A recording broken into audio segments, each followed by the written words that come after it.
ओम नमः शिवाय। हमने देखा कि कैसे माँ सती ने दक्ष प्रजापति के घर अवतार ग्रहण किए।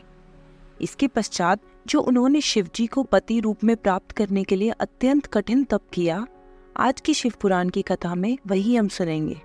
एक समय ब्रह्मा जी और नारद जी वहां पहुंचे। सती ने उन दोनों को बैठने के लिए स्वर्ण की चौकी देकर उनकी स्तुति की। उन दोनों ने सती की नम्रता तथा सेवा देखकर यह वरदान दिया कि जिसकी महिमा अपार है तथा जिसकी हम और विष्णु सेवा करते हैं, जो किसी दूसरी स्त्री को ना चाहे, ऐसा परम पुरुष तुम्हारा पति हो। सती से ऐसा कहकर फिर दक्ष से कहा, हे दक्ष, तुम धन्य हो, तुम्हारे घर में आदि शक्ति जगदम्बा अवतरित हुई है। अब तुमको यही उचित है कि मोह रहित होकर कन्या का विवाह शिव के साथ संपन्न कर दो। और ऐसा कहकर वे दोनों अपने अपने स्थान को लौट आए। उस समय दक्ष ने प्रसन्न होकर सोचा कि अब सती युवा हुई तथा घर के बाहर पैर नहीं रखती है, अस्तु अब मुझे यही उचित है कि जिस प्रकार शिवजी उसको स्वीकार करे वही उपाय करना चाहिए। इसी प्रकार विचार करते करते बहुत समय व्यतीत हो गया, परंतु दक्ष की हृदय में कोई बात स्थिर न हुई। तब सती ने सोचा कि मैं शिव का तप करके शिव शक्ति हो जाऊं, परंतु लज्जावश माता पिता की आज्ञा के बिना वे इस बात को प्रकट नहीं कर सकती थी। अंत में एक दिन उन्होंने अपनी माता से अपनी ये आकांक्षा प्रकट करते हुए कहा, यदि आज्ञा हो तो मैं वन में जाकर शिवजी की तपस्या करूं, क्योंकि वे बिना तपस्या किए मुझसे विवाह नहीं करेंगे और बिना विवाह के तुम्हारे मनोरथ पूर्ण नहीं होंगे। इसलिए हे माता, यही उचित है कि तुम मुझे इसके लिए पिता से आज्ञा दिला दो। माता ने सती की यह बात सुनकर दक्ष को बुलाया और सती की मनोकामना कह सुनाई। उसे सुनकर दक्ष अत्यंत प्रसन्न हुए। इस प्रकार सती जी अपने माता पिता की आज्ञा लेकर अपनी सखियों के साथ हाट के इस वन में पहुंचकर कठिन तपस्या करने लगी। उन्होंने तीनों ऋतुओं में उसी वन में रहकर व्रत का शुभारंभ किया और पूरी तरह शिवजी की पूजा की। वे कार्तिक में नित्य प्रातः स्नान कर शिव पूजन करके रात दिन शिवजी के चरणों में ध्यान लगाए रही। माघ में स्नान कर शिवजी की पूजा की तथा भीगे हुए वस्त्रों से नदी के तट पर तप करती रही और रात्रि को सखियों सहित जागकर अत्यंत प्रसन्न हुई। उन्होंने फागुन मास की 14 को शिवजी की पूजा की तथा उन पर अनेक प्रकार के पुष्प चढ़ाए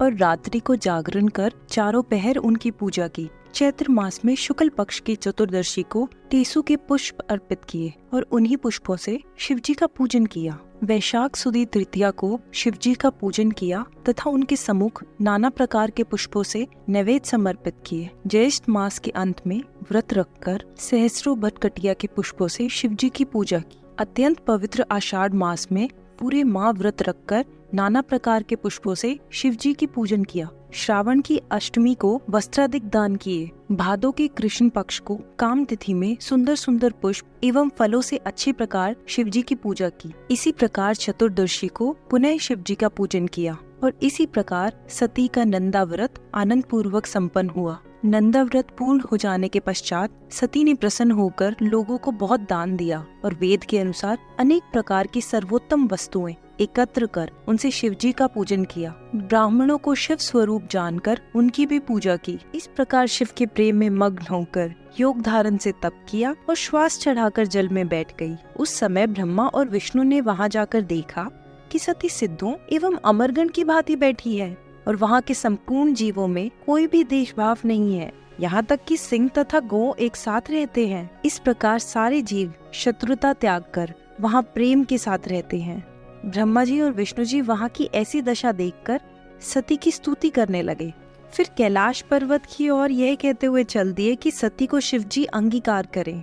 ब्रह्मा जी एवं विष्णु जी, देवता, मुनि, नाग, सिद्ध सबने शिवजी के निकट जाकर देखा कि शिवजी शक्ति सहित विराजमान है, तो उन सब ने उनकी स्तुति की तथा विनती करते हुए कहा, हे महाराज, जब हमने आपको उत्पन्न किया था तब आपने प्रण किया था कि हम तुम्हारे उपकार के लिए रुद्र नाम से अवतरित होंगे। सो ऐसा ही हुआ, आपने अपनी प्रतिज्ञा अनुसार अवतार लिया। अब आप हम पर कृपा करें।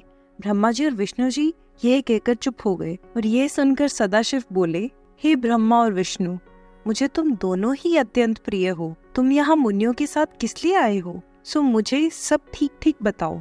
शिवजी की ऐसे वचन सुनकर उन्होंने यह समझा कि अब मनोकामना अवश्य सिद्ध होगी। तब विष्णु और ब्रह्मा जी हाथ जोड़कर उनसे निवेदन करने लगे, हे प्रभु, पहले आपने हमें कहा था कि हम विवाह करके लोक कार्य सिद्ध करेंगे, सो अब वह समय आ गया है, अब आप अपने वचन का पालन कीजिए।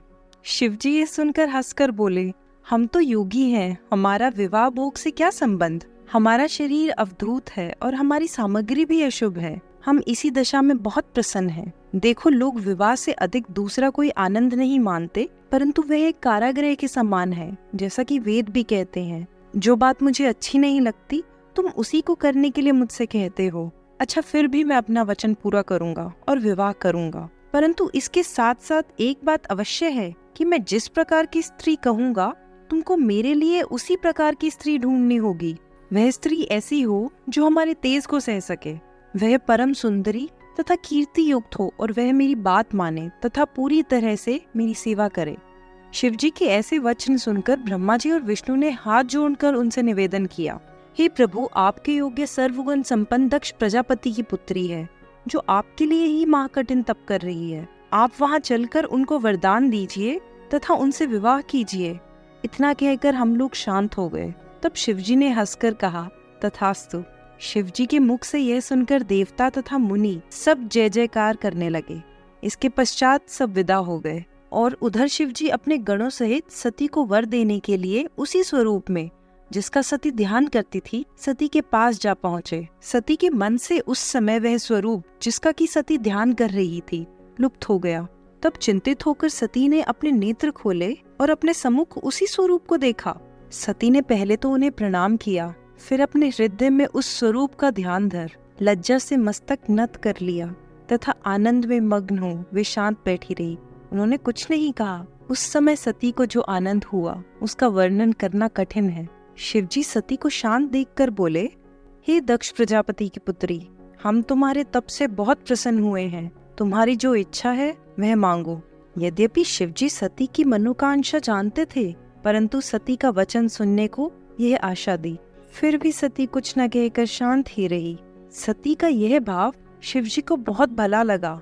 वे फिर बोले, मांगो मांगो, विलंब न करो, तुम्हारी प्रत्येक मनोकांक्षा पूर्ण होगी। इस प्रकार शिवजी ने बार बार कहा।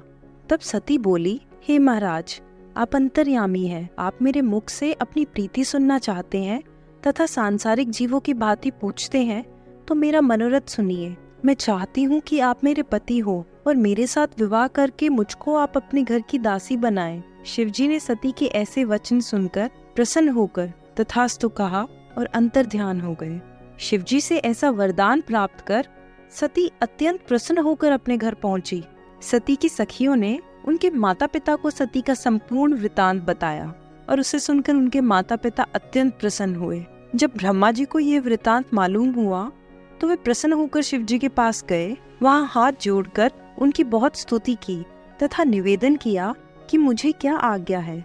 शिवजी ने उत्तर दिया, हे ब्रह्मा, सती ने हमारी बहुत आराधना की है तथा हमने उनको वर दिया है। सो तुम दक्ष प्रजापति के पास जाकर कहो कि यह हमारे विवाह की तैयारी करे। यह कहकर शिवजी ने उन्हें विदा किया।